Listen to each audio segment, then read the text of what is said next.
Have you ever found yourself caught in the chaos of your thoughts, constantly racing, struggling to find peace?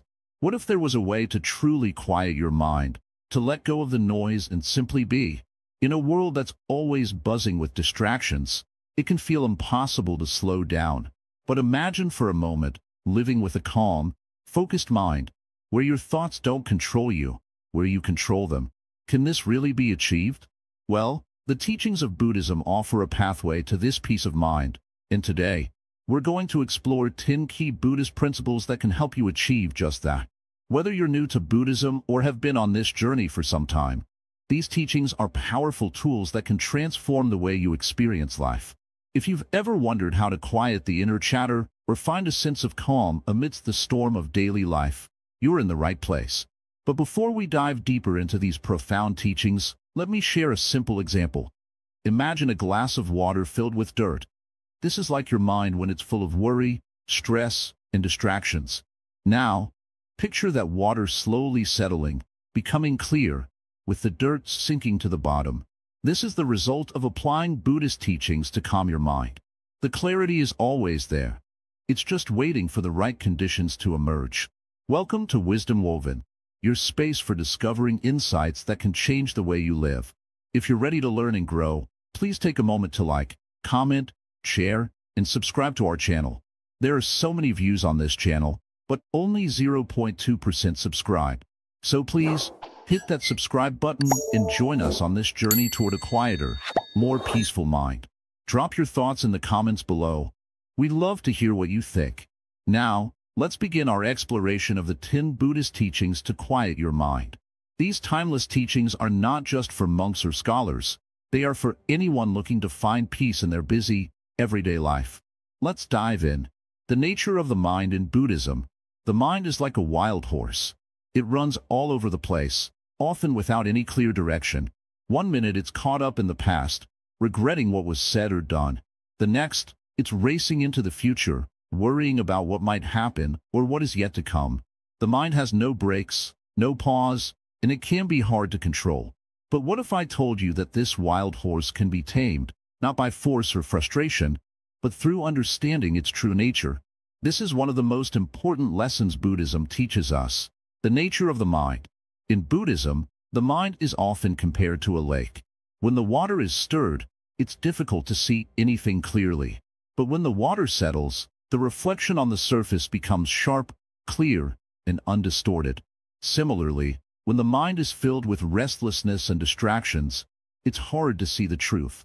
But when it is calm, when it is at peace, the clarity of our thoughts becomes visible, and we can see things as they really are. The first step in quieting the mind is realizing that it is not fixed, not permanent. Buddhism teaches that the mind is constantly changing, just like everything else in life. It's not something we can own or control completely.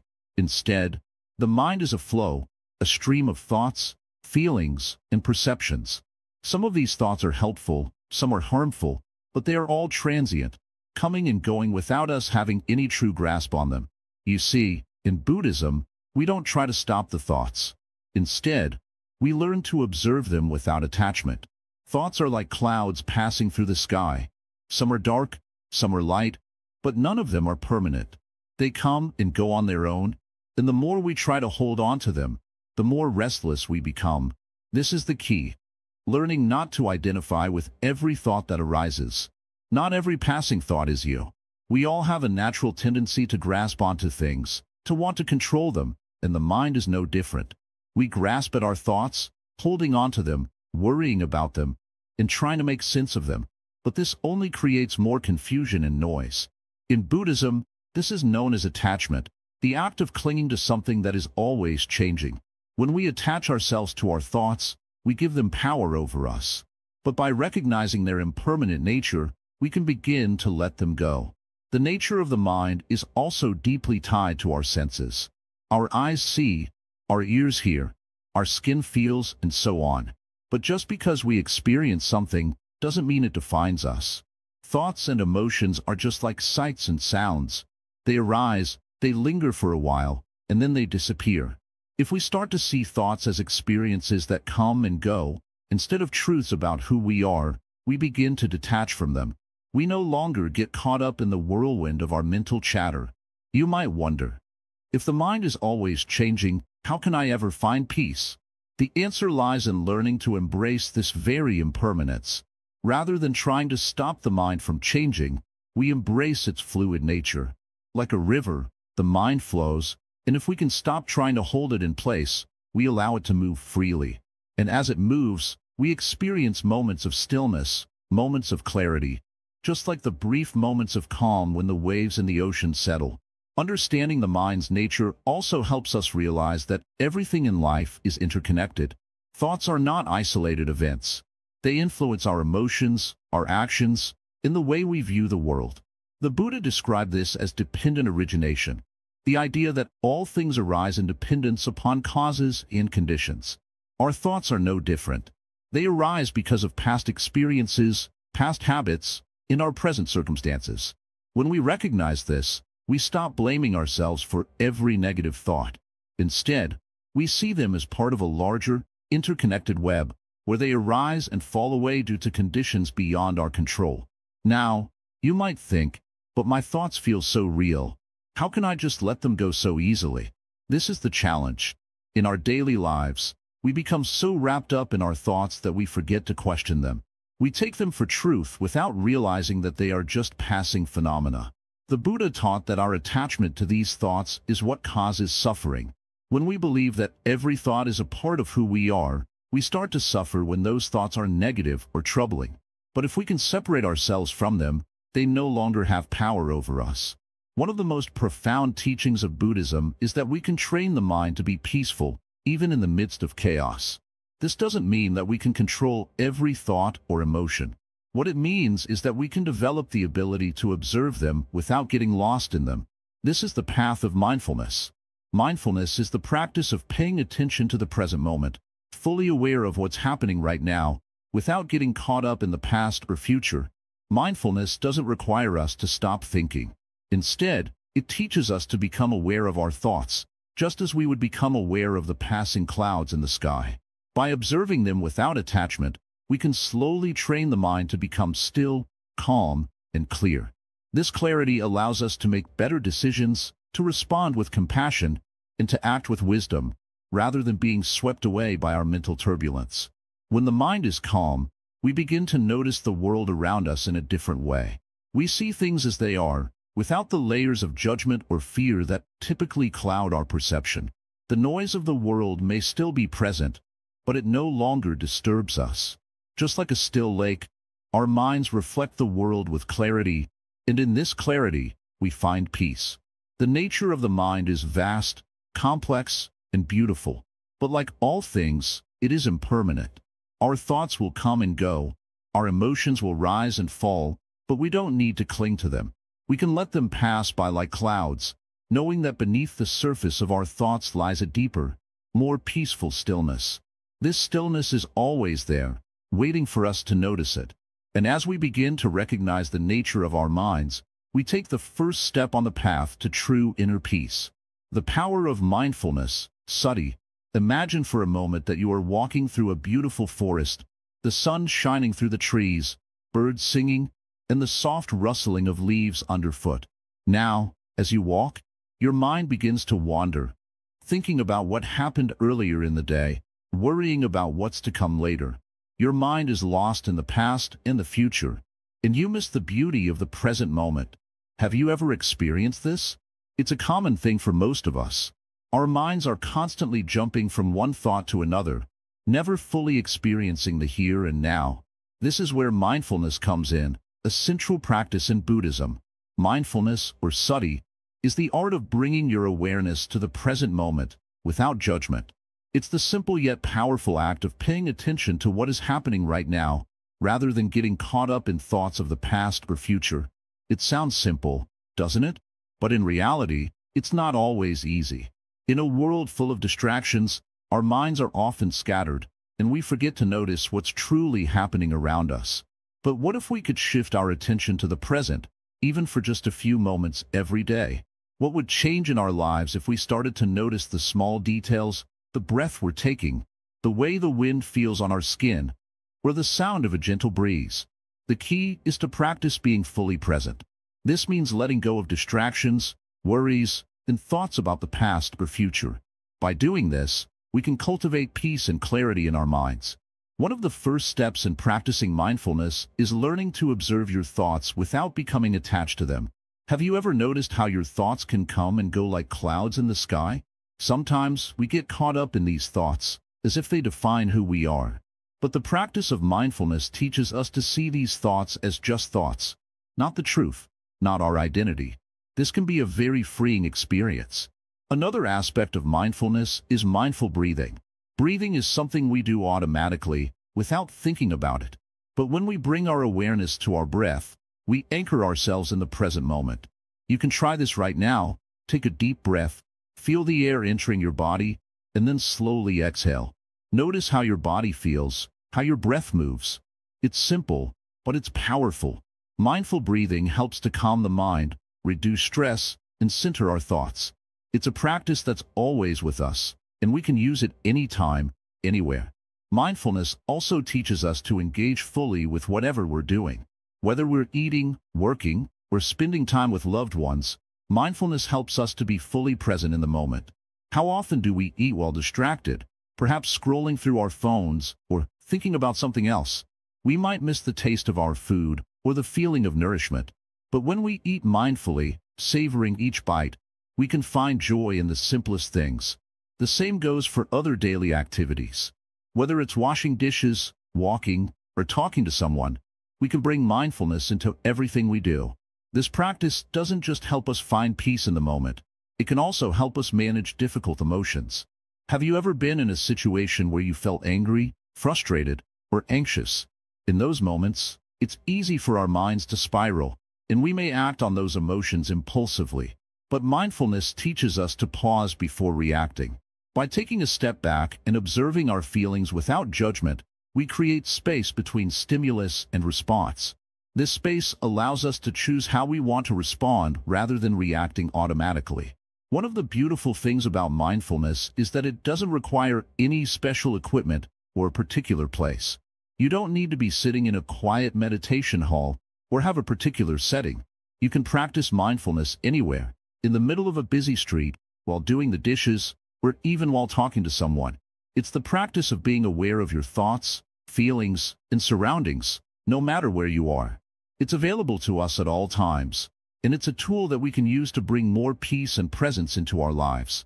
In Buddhism, mindfulness is often taught alongside another practice, concentration. While mindfulness helps us stay present and aware, concentration helps us focus our mind. These two practices work hand in hand. When we're practicing mindfulness, we need to concentrate on the task at hand. For example, if we're practicing mindful breathing, we need to concentrate on the sensation of the breath entering and leaving our body. This focus helps us stay grounded in the present moment without drifting into distraction. As you begin to cultivate mindfulness in your life, you may notice changes. You might feel more connected to the world around you, more at ease with yourself, and more present in your relationships. The more you practice, the more you'll discover that the simple act of paying attention can bring about a deep sense of peace. It's a powerful tool for quieting the mind, and it's available to all of us. Mindfulness can also help us to break free from the cycle of craving and aversion. In Buddhism, we're taught that much of our suffering comes from our desires and attachments, whether that's a desire for something we don't have or aversion to something we don't want. Mindfulness allows us to observe these desires without becoming consumed by them. Instead of immediately reacting to cravings or dislikes, we can simply notice them and let them pass. This is a powerful way to free ourselves from the grip of our emotions. As we continue practicing mindfulness, we may also come to realize that we don't need to be perfect. Mindfulness is not about having a perfect mind or never making mistakes. It's about being present with whatever arises, whether it's a positive or negative feeling, without judgment. The practice is in observing, letting go, and returning to the present moment again and again. When we embrace mindfulness in this way, we begin to see that it's not just about finding peace in the still moments, but also in the midst of life's chaos. The true beauty of mindfulness is that it can be practiced at any time, in any situation. It's about learning to be with whatever is happening, without fighting it or trying to escape. This brings us closer to a life of true freedom, where we are no longer slaves to our thoughts, emotions, or circumstances. Through mindfulness, we begin to live more fully, with greater awareness and presence. The more we practice, the more we cultivate a mind that is clear, calm, and focused. And as our minds become quieter, we open up the space for peace and insight to arise. Mindfulness isn't just a practice, it's a way of life. It's the gateway to inner peace, and it's available to all of us, right here, right now. So, take a moment today to bring mindfulness into your life.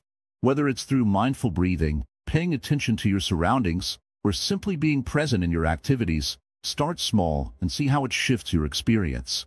The power of mindfulness is waiting for you to tap into it, and once you do, you'll find a deeper sense of peace and clarity, no matter what life brings your way. Letting go of attachments. Upadana. Have you ever clung to something so tightly, only to realize it was causing you pain? We hold on to things, people, and even our own ideas with such intensity that we sometimes forget the cost. Attachment is at the core of much of our suffering. The more we hold on, the tighter the grip of discomfort becomes. But what if you could learn to let go? What if you could free yourself from these invisible chains and experience true freedom? This is the essence of one of the most profound teachings of Buddhism, letting go of attachments, also known as upadana. It's not just about giving up material possessions or relationships. No, it's about the way we hold on to everything with a sense of ownership, control, or expectation. The more we cling, the more we tie ourselves to suffering. So, how do we let go? At first, the idea of letting go can seem frightening, even impossible. We might fear that if we let go of our attachments, we will lose everything that gives us meaning or purpose. But this fear comes from a misunderstanding. In truth, letting go does not mean losing what's valuable in life.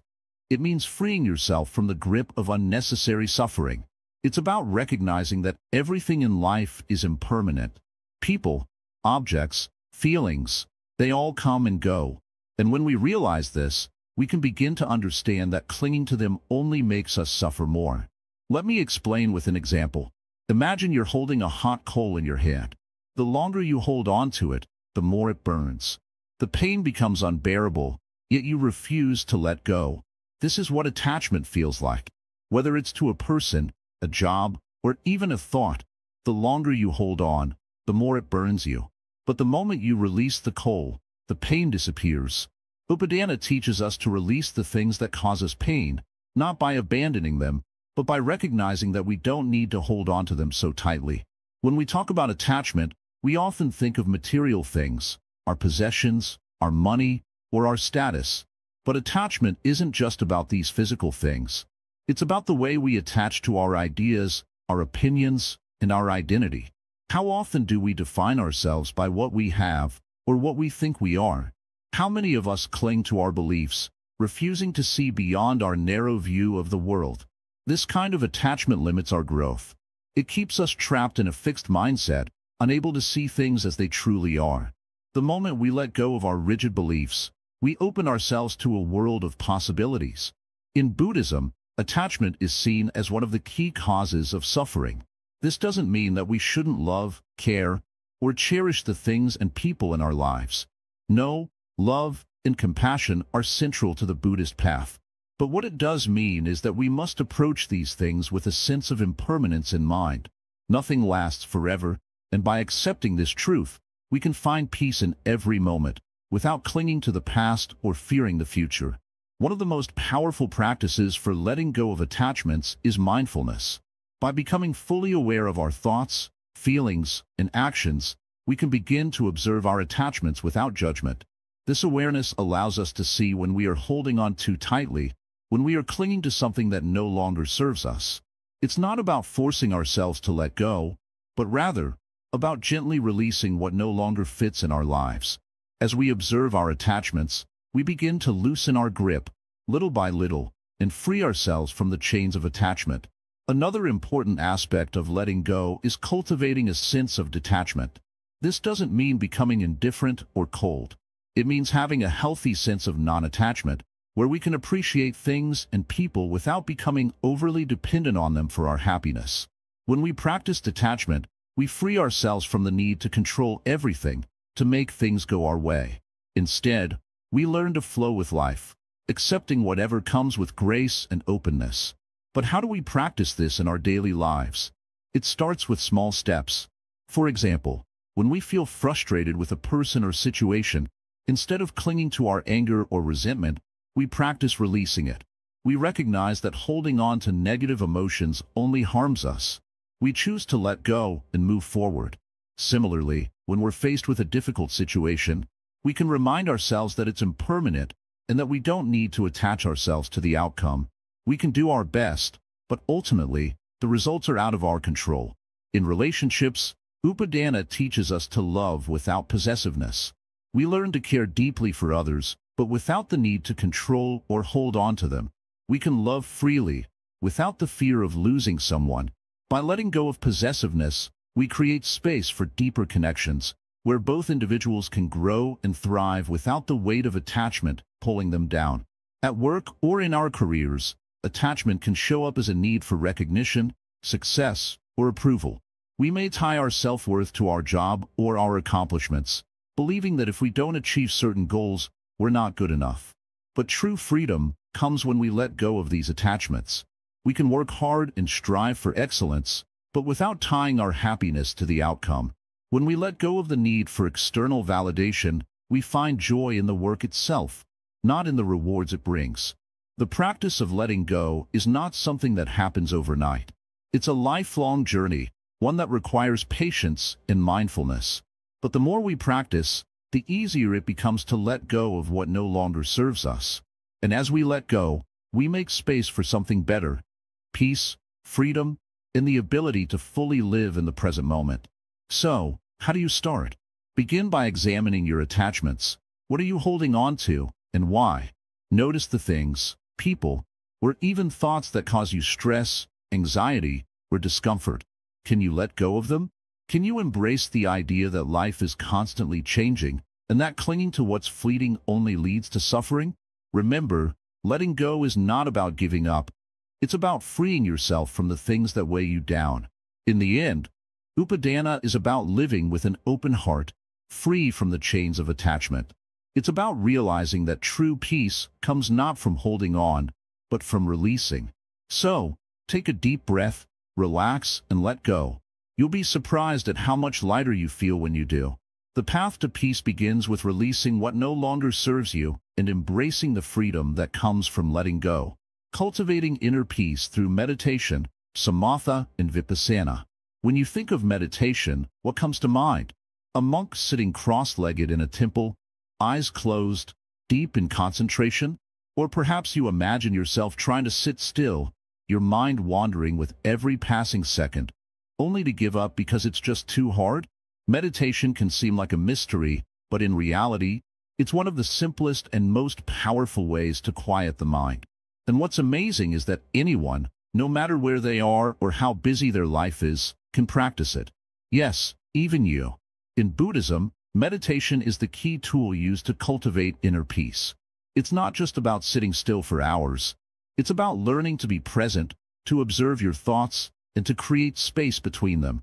Through meditation, you begin to see that your thoughts don't define you. They come and go like clouds in the sky, and you are the sky, unchanged, unshaken. The two primary forms of meditation in Buddhism are samatha and vipassana. Let's break them down, so you can start to understand how they work and how they can help you quiet your mind. Samatha meditation, the meditation of calmness. The word samatha means calm or tranquility. It's all about creating a peaceful, focused mind. Imagine you're sitting by a lake. The surface of the water is completely still, with no ripples. That stillness is the state samatha meditation aims for.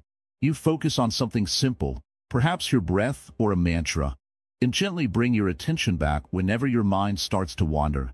This meditation isn't about stopping your thoughts completely, which is almost impossible. Instead, it's about training your mind to settle, to become still and calm. It's like the process of calming a storm within you.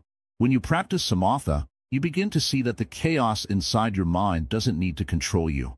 You have the power to let it go and return to a place of peace. One of the most important things to remember with samatha is patience. At first, your mind may seem like it's racing, filled with endless thoughts. But with practice, you'll start to notice more moments of stillness. Even a few seconds of calmness in the midst of a busy day can make a big difference. It's like finding an oasis of peace in the desert of your thoughts. Vipassana meditation, the meditation of insight. While samatha helps to calm the mind, Vipassana meditation goes deeper. Vipassana means clear seeing or insight. It's all about observing your thoughts, feelings, and sensations without judgment. Instead of simply focusing on your breath, you bring awareness to everything that's happening in your mind and body in the present moment. The power of Vipassana lies in its ability to give you insight into the nature of your mind. You begin to notice patterns in your thoughts, how certain thoughts lead to emotions, and how emotions create more thoughts. This insight helps you see that your mind doesn't have to be controlled by external events. In fact, many of the struggles you face are a result of how you perceive things, not the things themselves. Here's an example. Imagine you're feeling frustrated about something that happened earlier in the day. You notice that your frustration is only growing as you continue to think about it. With Vipassana, you don't try to suppress the frustration or get lost in it. Instead, you simply observe it. You notice how it feels in your body. You notice the thoughts that keep it alive. And then, with gentle awareness, you let it go. Over time, you begin to understand that all emotions, whether they are positive or negative, are temporary. They arise, they fade, and they don't define who you are. Vipassana can be challenging at first because it requires a lot of awareness and patience. You may discover emotions or thoughts you didn't even know you had. But don't worry, this is a good thing. It means you're beginning to see your mind clearly. As you continue to practice, you'll become more skilled at recognizing your habitual patterns, and you'll have more control over them. The power of combined practice. While samatha and vipassana are often practiced separately, they are actually complementary. Samatha helps you calm the mind, creating the clarity needed for vipassana. Vipassana, in turn, deepens your understanding of the mind and helps you move toward freedom from suffering. Think of it like two wings of a bird. Together, they help you soar. When you first begin, it might be difficult to sit still for long periods, or you may struggle to keep your mind focused. But this is all part of the process.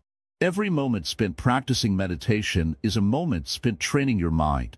And over time, you'll start to notice subtle changes in how you respond to the world around you. You'll find that you're not as easily overwhelmed by stress or negative emotions. You'll become more present, more aware, and more peaceful. Meditation in daily life. The beauty of samatha and vipassana is that you don't need to be sitting in a quiet room to practice them. You can bring meditation into your everyday life. Whether you're walking, eating, working, or even talking to someone, you can practice mindfulness, simply being present and aware of what's happening right now. It's about bringing that stillness into your day-to-day experience, rather than waiting for the perfect moment to meditate. Imagine this. You're stuck in traffic, feeling frustrated and impatient.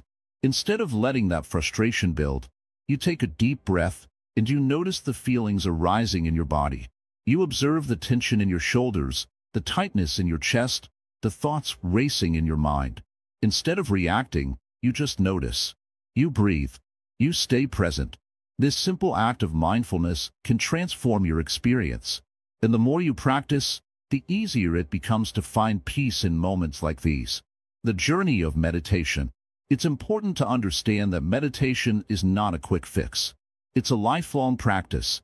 The goal isn't to arrive at a perfect state of mind, but to keep going, to keep learning, and to keep growing.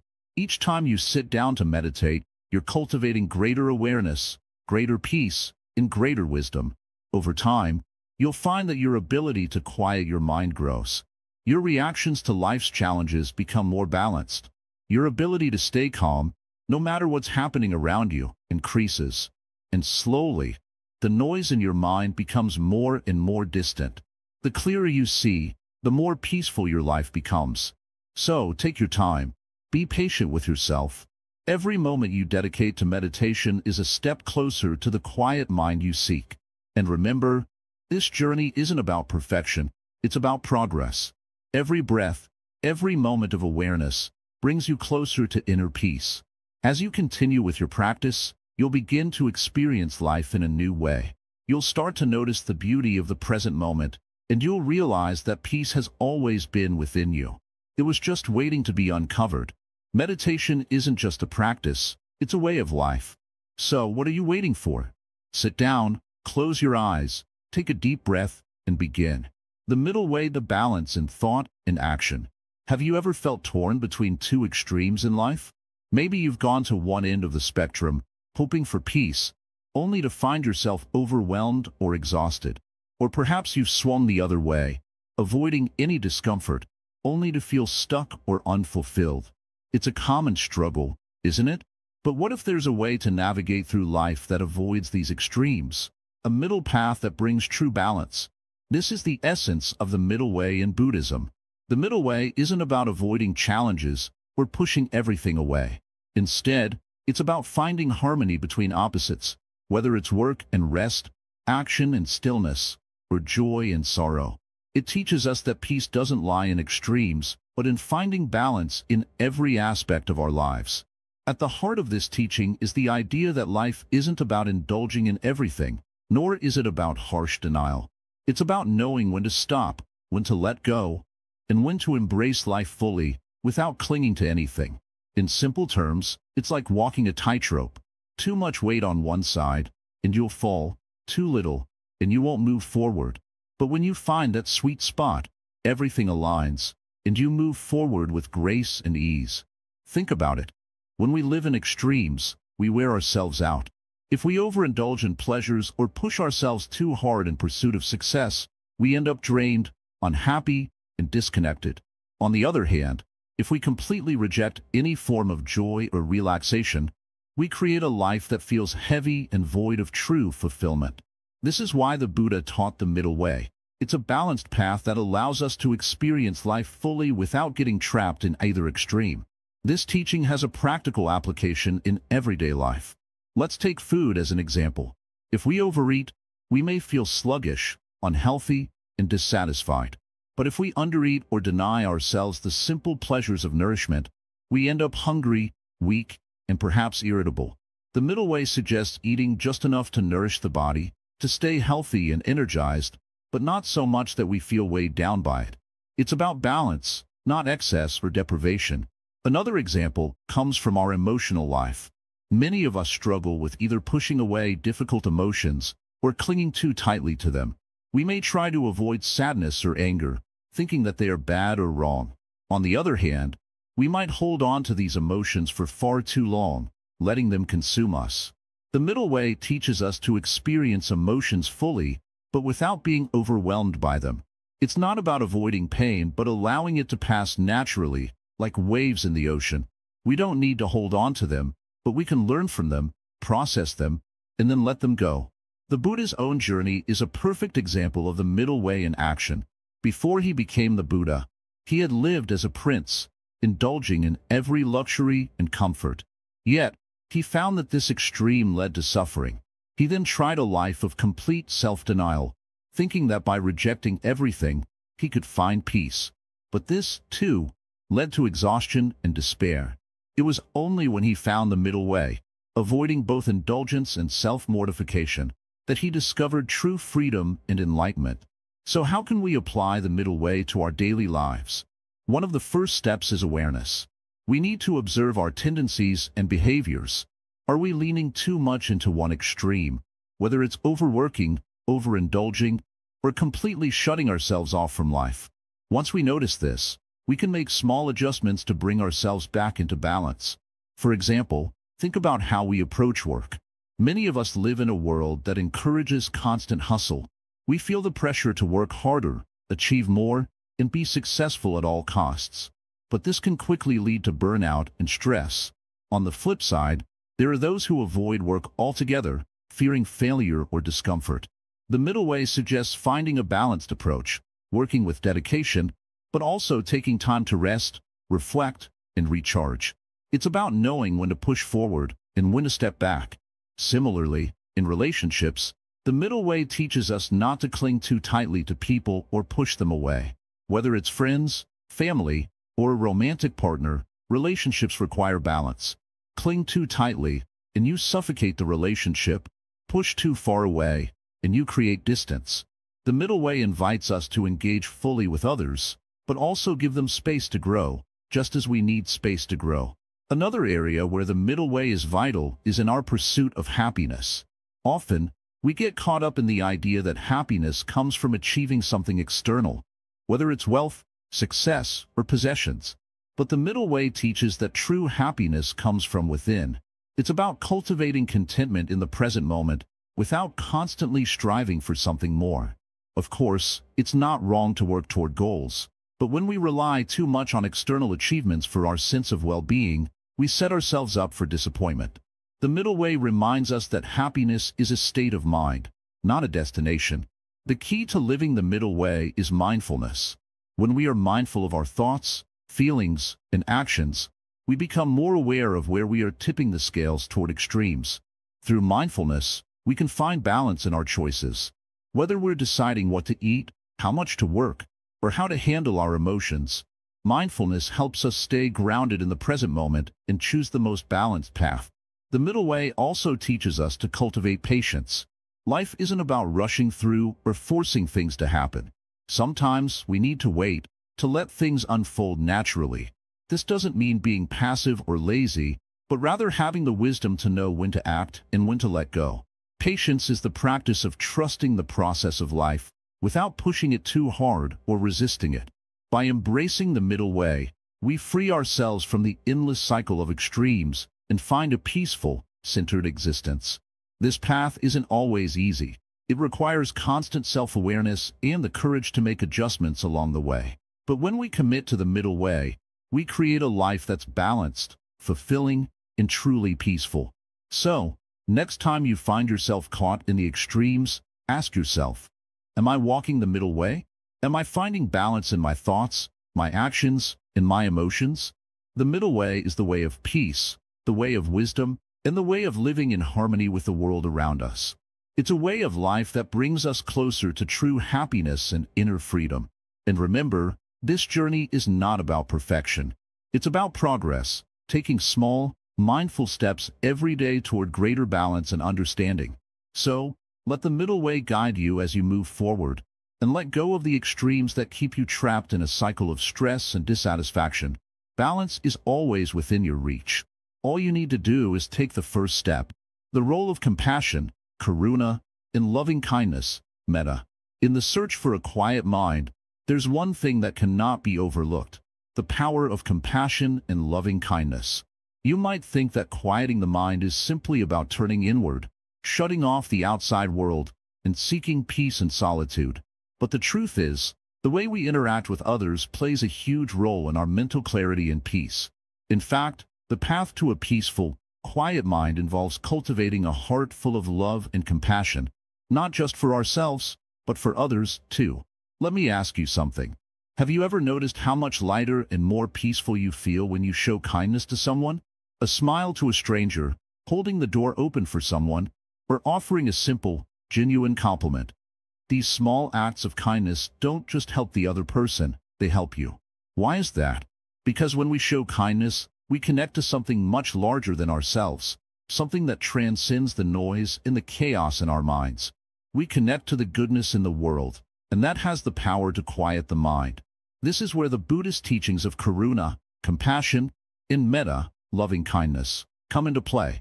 These two qualities are essential for creating peace, both in our hearts and in the world around us.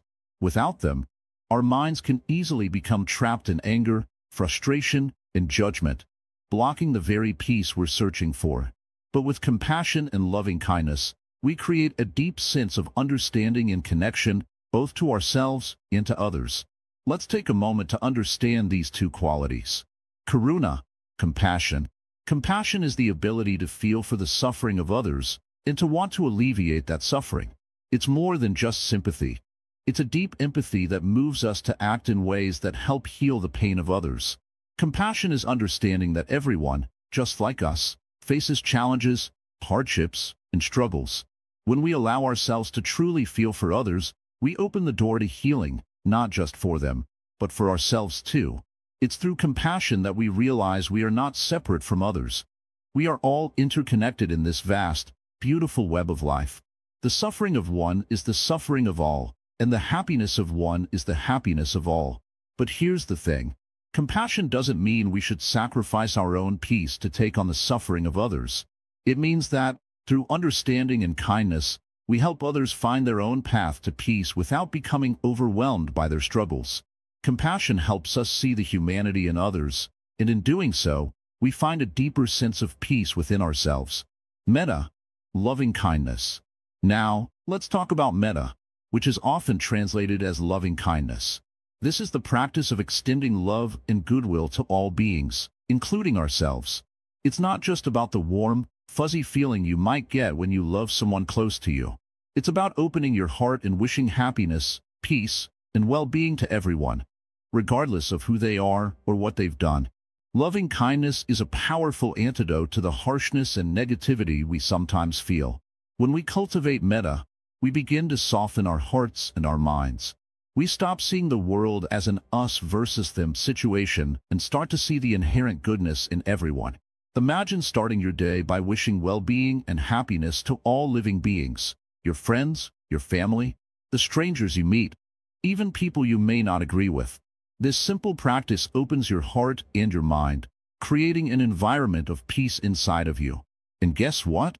That peace spreads outward into the world. But here's the key. Loving kindness doesn't come with expectations. We don't practice metta because we expect something in return. It's a selfless act, born out of the desire to see others happy. When we send love and kindness into the world, we're planting seeds of joy and peace, not just in others, but also in ourselves. Over time, this practice helps us let go of grudges, resentments, and judgments that clutter our minds and prevent us from experiencing true peace. The power of compassion and loving kindness together. When we bring both compassion and loving kindness into our lives, we create a powerful force that can transform not only our own minds but the world around us. Imagine a world where everyone practices these two qualities. What would it look like? There would be no more hatred, no more anger, no more division. People would understand and support each other, even in times of difficulty. There would be an overwhelming sense of connection and unity, where everyone's suffering is met with care, and everyone's happiness is celebrated. Now, let's bring this back to you and your mind. When we practice compassion and loving kindness, something incredible happens inside us. The mind starts to quiet because we stop holding on to anger, resentment, and fear. These negative emotions create noise, cluttering the mind and keeping us trapped in cycles of stress and confusion. But when we open our hearts with compassion and loving kindness, the mind naturally calms down. There's less room for negativity to take root. We become more aware of our thoughts and emotions, and we can choose to respond with love and understanding instead of reacting with anger or frustration. You may be wondering, how do I practice this in my daily life? It's simpler than you might think. Start small. Each day, set an intention to show kindness to someone. Maybe it's a simple smile to a stranger, a word of encouragement to a friend, or even just being patient with yourself when things don't go as planned. You don't have to make grand gestures. The small acts of kindness that come from a genuine place are the ones that matter most. As you begin to cultivate compassion and loving kindness, you'll notice a shift in your own mental state. Your mind will become quieter, more peaceful. You'll feel more connected to others and more at peace with yourself. The beauty of these practices is that they are available to everyone at any time.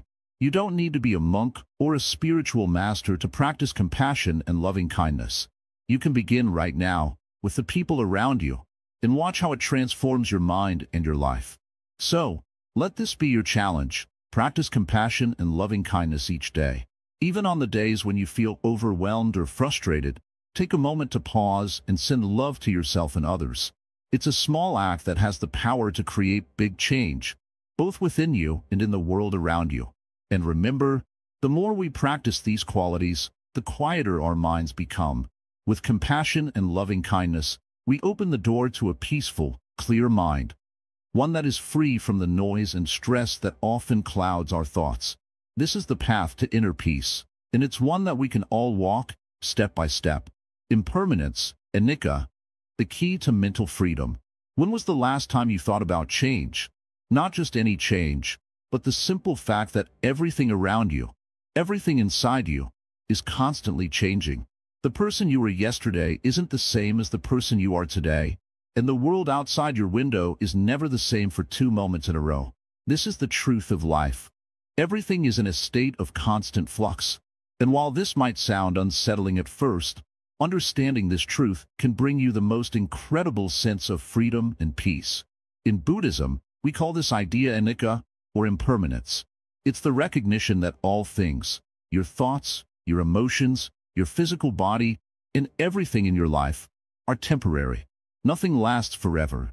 And while this might sound like a sad thought at first, it actually holds the key to freeing your mind from suffering. Here's why. Think about how often we hold on to things in life.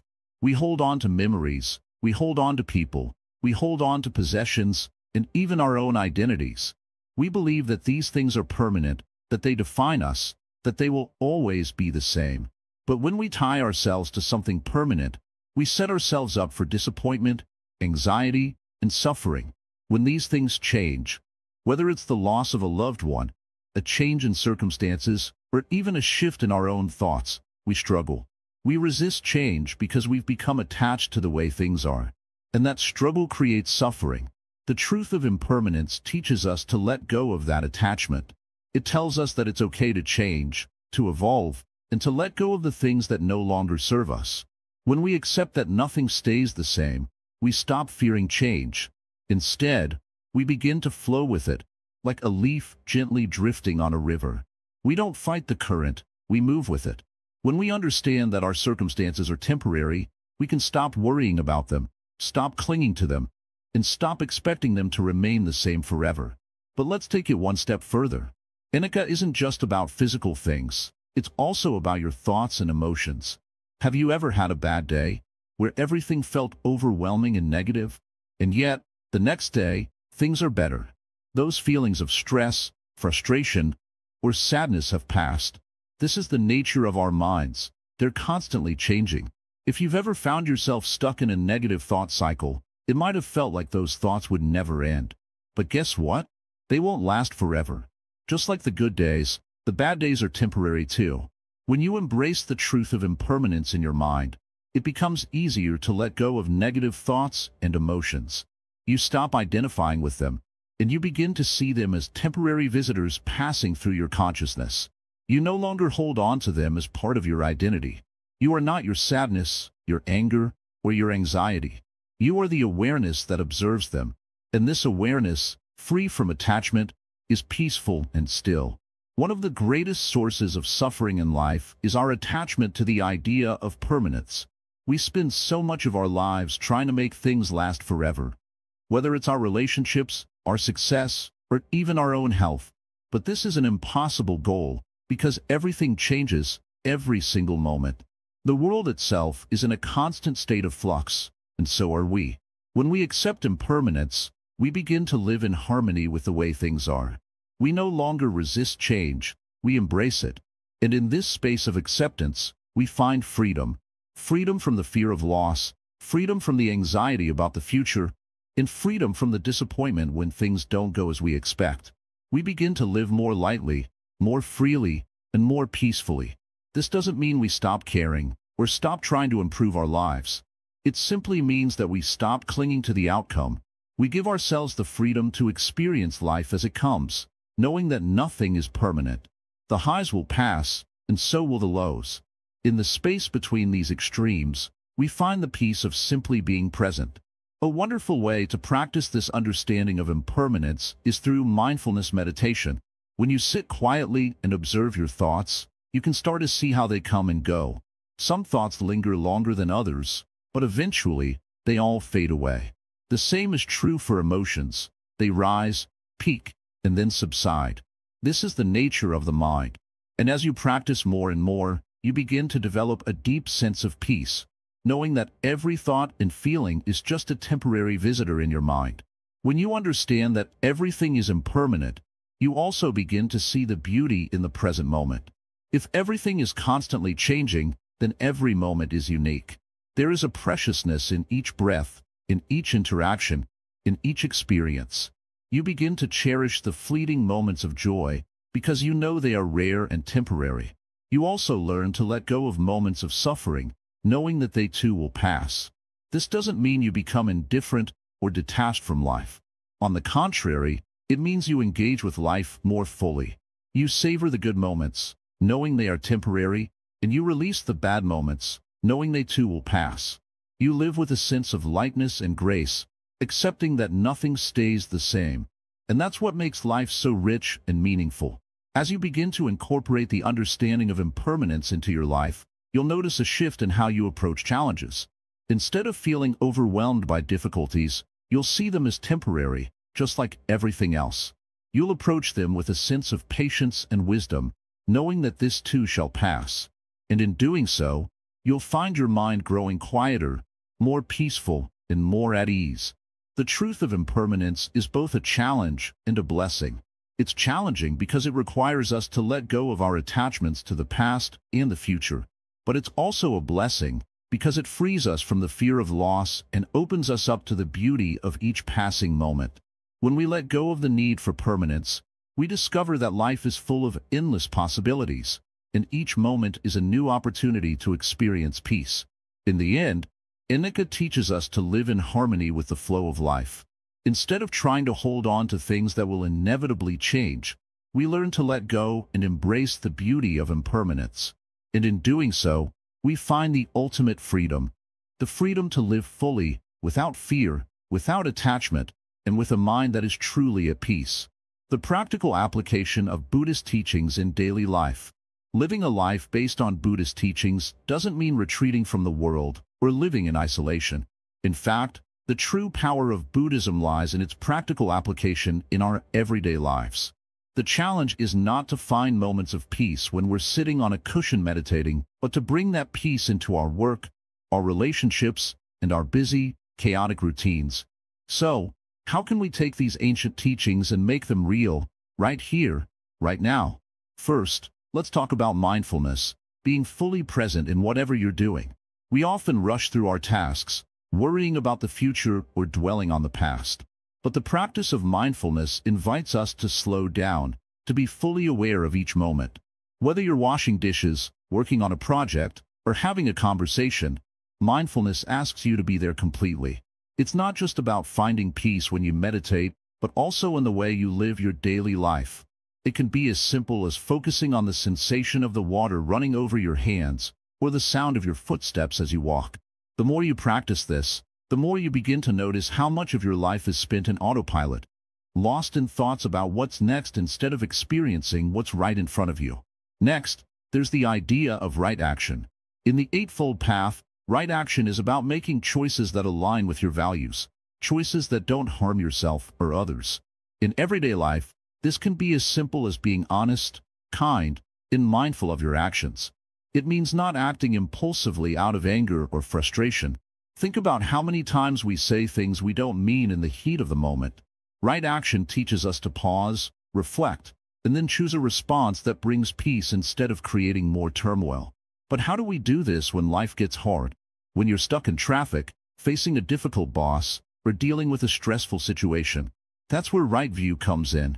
Right view is about seeing the world clearly, not just through your personal perspective, but understanding the bigger picture. It helps you to recognize that everything is interconnected, that no moment is isolated, and that things are always changing. When you can step back and see life this way, it becomes easier to not take things personally. That angry comment from a colleague? It's not about you. It's about their struggles. The inconvenience of waiting? It's just a moment that will pass. By practicing right view, you learn to stay grounded, no matter what's happening around you. Now, let's bring compassion into the equation. Compassion isn't just a lofty ideal, it's something you can practice in every moment.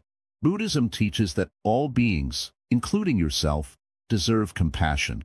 So when you're feeling frustrated or upset, ask yourself, what would compassion look like right now? Instead of judging yourself for feeling angry, show yourself kindness. Instead of criticizing someone else, try to understand where they're coming from. Compassion isn't a big gesture. It's small, everyday acts, like listening fully when someone speaks or offering a kind word when someone's having a tough time. Imagine how much peace you would feel if you were more compassionate to yourself and others each day. And let's not forget about letting go. This is a big one. So much of our suffering comes from holding on to things, whether it's a past mistake, an old grudge, or an unfulfilled desire. We think that by holding on to these things, we can control them or make them go away. But in reality, holding on to them only creates more tension in our lives. The Buddhist practice of letting go teaches us that we don't need to carry all of this weight. It's okay to release it. Letting go means not being attached to outcomes or expectations. It means accepting things as they are, without resistance. So, when life doesn't go the way you planned, instead of clinging to frustration, you can choose to release it and allow life to unfold as it will. This is not about being passive. It's about finding freedom and letting go of control. Another key principle is the middle way, which encourages us to avoid extremes. We often swing between two opposites, overindulgence and self-denial. In Buddhism, the middle way teaches us to live in balance. This can apply to everything from our work habits to our relationships. For example, in work, you don't need to push yourself to exhaustion, nor should you be lazy. Balance means working with effort, but also giving yourself time to rest. In relationships, it's about avoiding the extremes of being overly distant or overly clingy. The middle way encourages you to find harmony between your desires and your needs, between your inner peace and your outer obligations. This balance brings an incredible sense of calm and clarity. You may be wondering, but how do I remember all these teachings in the rush of my day? Well, that's where meditation comes in. Meditation is a tool that helps anchor you to the present moment. It doesn't have to be an hour-long session. Just a few minutes of sitting quietly with your breath can reset your mind and help you approach life with more clarity and calm. The key is consistency. The more you practice, the easier it becomes to bring that peace into your daily life. When you meditate regularly, it's like sharpening a knife.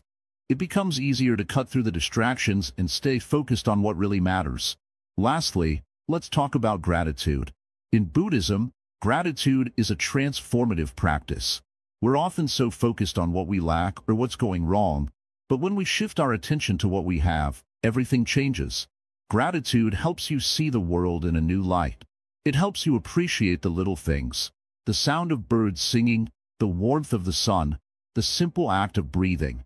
Practicing gratitude daily shifts your mindset from one of lack to one of abundance. And when you feel abundant, you approach life with more peace, joy, and contentment. So, how do these teachings translate into real life? Simple. They teach you to be present, to act with kindness, to let go of what no longer serves you, and to live with balance and compassion. These teachings aren't just something you practice during meditation. They're a way of being in the world. When you integrate them into your daily life, you start to see everything differently. You approach your challenges with wisdom and grace, your relationships with patience and love, and yourself with acceptance and peace. And as you continue to apply these teachings, you'll find that the noise of the world doesn't bother you as much. The constant chatter in your mind will slowly begin to fade, and in its place, you'll find a calm, clear space where you can truly live. The Buddhist teachings aren't just spiritual ideas. They're practical tools that bring more peace, more balance, and more joy into every aspect of your life. All you have to do is practice, every day, in every moment. And soon, you'll realize that you've been quietly living a life of profound wisdom without even realizing it. Conclusion: the journey to a tranquil mind. As we come to the end of our journey through the 10 Buddhist teachings that help quiet the mind, let's pause and reflect for a moment. How are you feeling now? Are you starting to notice the calm within yourself? Have you experienced even the smallest shift in your thoughts, your awareness? If so, you're already on the path to something truly transformative. You see, the journey towards a tranquil mind isn't something that happens overnight. It's a process, a practice that you'll continue to refine and deepen over time. But every step you take brings you closer to that place of peace, that space within where you are simply present, free from the constant noise of the world and your mind. Buddhism teaches us that inner peace is not something we find in the outside world, but something that we cultivate from within. It's a way of being, a way of seeing the world, and a way of responding to the challenges of life. The 10 teachings we've explored, whether it's mindfulness, letting go of attachments, embracing impermanence, or cultivating compassion, are like the tools in a toolkit. When used together, they create the foundation for a quiet, centered mind that isn't easily shaken by the ups and downs of life. As you continue on your path, remember, these teachings don't require perfection. There's no need to be hard on yourself if you don't immediately experience a calm, quiet mind. Just like any skill, it takes time and practice. The important thing is to stay consistent. Even on days when your mind feels like it's spinning out of control, know that it's okay. Keep practicing, keep coming back to the teachings, and little by little, you will notice the change. It's not about making the mind perfect.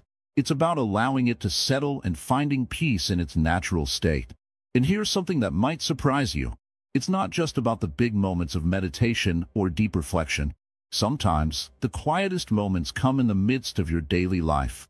When you're washing dishes, walking outside, or sitting in traffic, you can still find that inner peace by simply being aware of the present moment.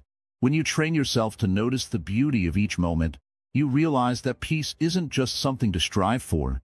It's something that's already present, waiting for you to tap into it. But what happens when challenges arise? What about when life throws its difficulties at you? Or when your mind begins to race with worry again? This is where the practice of mindfulness and meditation becomes your anchor. The more you practice, the more you begin to realize that you don't have to react to every thought or emotion that comes your way. Instead, you learn to observe them, let them pass, and return to a state of calm. It's like standing on the shore and watching waves come and go. The waves might be big or small, but you're not swept away by them. You remain grounded. I know it's not always easy to maintain this calm. Life can be overwhelming at times, and we all face moments of frustration or anxiety. But here's the secret. When you apply these teachings, over time, they start to change your relationship with those difficult moments. You begin to see them not as obstacles, but as opportunities to practice. Each challenge becomes an invitation to return to the present moment, to breathe, to be aware, and to choose peace. Imagine what life would be like if you could face every moment with that kind of awareness, with that kind of calm. How would you respond differently to your daily stresses? How would your relationships change? Would you be more patient, more understanding, more compassionate? I believe you would. The beauty of the Buddhist path is that it's accessible to everyone. You don't need to be a monk or live in a monastery to practice these teachings. You can bring mindfulness, compassion, and the wisdom of impermanence into every aspect of your life. Whether you're at work, with family, or simply walking down the street, you have the ability to bring peace to those moments.